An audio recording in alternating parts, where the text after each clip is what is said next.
সুমিত রায় গ্রেফতারির ভয়ে তার লুকোচুরি, কিন্তু রক্ষা কবচ পেতেই সেই লুকোচুরি শেষ।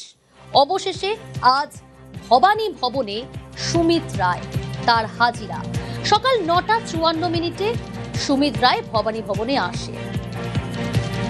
সিআইডি দপ্তরে যে গাড়িতে হাজিরা দিলেন সুমিত রায়, আগে দেখাই আপনার, দেখুন তো কোন গাড়িতে সুমিত রায় হাজিরা দিলেন। দেখছেন আপনারা এই মুহূর্তে এই গাড়িতে করেই ভবানী ভবনে আজ সকাল 9:54 এসেছেন সুমিত রায়।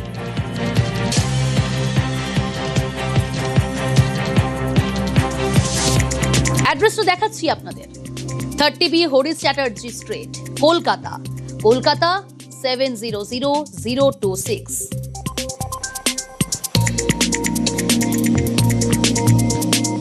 রৌনক রয়েছে আমার সঙ্গে। সিআইডি দপ্তরে যে গাড়িতে হাজিরা দিলেন সুমিত রায়, তাতে কি কোনো রাজনৈতিক ইঙ্গিত রেখে গেলেন সুমিত রায়? রৌনক, দেখা একেবারে দীর্ঘদিন ধরে সুমিত রায় বেপাত্তা ছিল, তার খোঁজে রাজ্য পুলিশ, এসটিএফ সবাই কিন্তু তল্লাশ অভিযান চালাচ্ছিল। এই জায়গায় দাঁড়িয়ে যখন আজ তিনি সিআইডি দপ্তর ভবানী ভবনে আসেন, তখন এই কালো একটি এসইউভি গাড়িতে করে তিনি নামেন এবং দেখা যায় এই গাড়ি কাদের নামে কেনা। ওনার ডিটেলসে দেখা যাচ্ছে ওয়েস্ট বেঙ্গল তৃণমূল ইউথ কংগ্রেসের নামে এই গাড়িটি কেনা হয়েছে 2025 সালের জানুয়ারি মাসের 2 তারিখে এবং অ্যাড্রেস দেওয়া রয়েছে 30B হরিশ চ্যাটার্জি স্ট্রিট।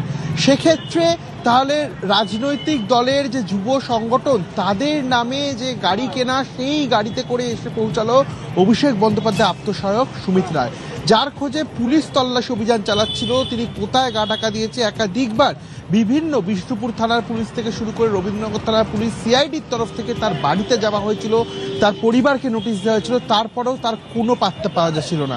সেই সুমিত রায় যখন সিআইডি দপ্তরে আসে, ওয়েস্ট বেঙ্গল তৃণমূল কংগ্রেস ইউথ কংগ্রেসের নামে কেনা গাড়িতে করে, এবং সেই যে রেজিস্ট্রেশন করা হয়েছে গাড়িটি, তার অ্যাড্রেসও কিন্তু 30B হরিশ চ্যাটার্জি স্ট্রিট। তাহলে এটা কি ইঙ্গিত দিল? কোনোভাবে কি তাদের রাজনৈতিক নেতারা তৃণমূলের জানতেন সুমিত রায় কোথায় ছিল, বা কেন তাহলে তিনি তৃণমূল কংগ্রেসের গাড়ি ব্যবহার করলে এখানে এসে পৌঁছালেন? একাধিক প্রশ্ন কিন্তু সামনে আসছে এবং তোমায় জানিয়ে রাখবো, এই খবর সম্প্রচার হওয়ার পরই কিন্তু যে গাড়িটি করে তিনি এসেছিলেন, সেই গাড়িটি ঠিক এই ভবানী ভবনের পেছনে পার্ক করে রাখা ছিল, সেই গাড়িটিও কিন্তু একেবারে দ্রুত গতিতে বেরিয়ে চলে যায়। সেক্ষেত্রে তাহলে কারা তার জন্য এই গাড়িটি পাঠিয়েছিল, বা এই তৃণমূল কংগ্রেসের যুব সংগঠনের নামে কেনা এই কালো এসইউভি গাড়ি আদতে কোথায় ছিল? সুমিত রায় তাহলে এতদিন গা ঢাকা দিয়ে কোথায় ছিল? গোটা বিষয়টি কিন্তু ইতিমধ্যে খতিয়ে দেখছে তদন্তকারী আধিকারিকরা। ওকে,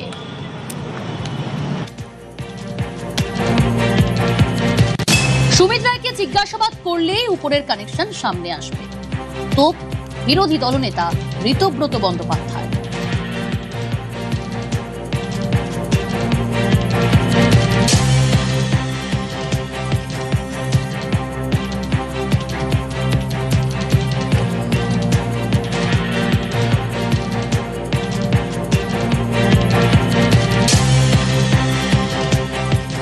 সুমিত রায় যেহেতু ক্যামাক স্ট্রিটের চার্টার্ড মাফিয়ার গোটা অপারেশনটা সুমিত রায়ের থ্রুতেই হতো, বা ধরুন কমিউনিকেশন, অতীতে সুমিত রায়ের সঙ্গে এরমভাবে কথা বলার সাহস আমারও ছিল না। লাস্ট যে ফোনটা 4 মে পরবর্তী সময়ে ফোন করে বলল যে বস ফোন করতে বলেছে। আমি তখন বলেছিলাম কোন বস? হুগো বস।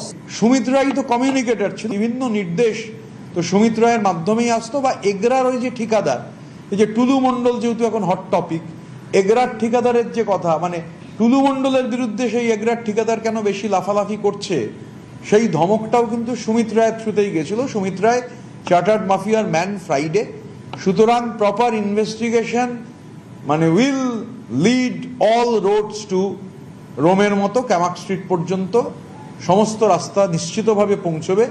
মানে সুমিত রায় অবশ্যই জ্যামিতিক নকশার একটা অত্যন্ত গুরুত্বপূর্ণ পয়েন্ট, আরও অনেক পয়েন্ট আছে, কিছু পয়েন্টের ডট কানেক্টেড।